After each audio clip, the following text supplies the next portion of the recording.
Gamayng pahinumdum, mga kahigalaan. Topic natin ngayon is, anong gawin para hindi ma-stress? Una, brothers and sisters, magkaroon ng sapat na tulog. So, ang sapat na tulog, brothers and sisters, ang kakulangan sa tulog ay nagpapataas ng cortisol o stress hormone sa katawan.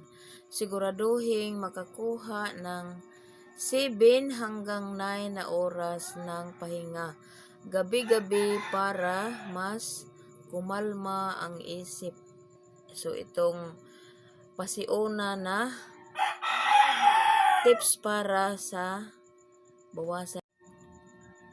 Ikaduhang tips para hindi ma-stress ang ating katawan. Ikaduha, mag-ehersisyo ng regular.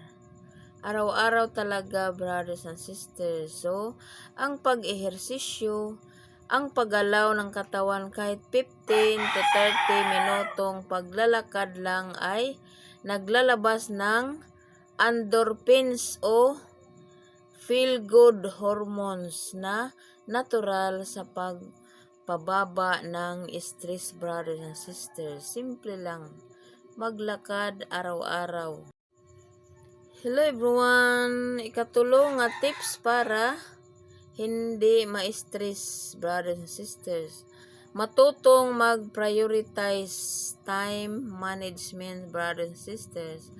Huwag pagsabayin ang lahat ng gawain. Gumawa ng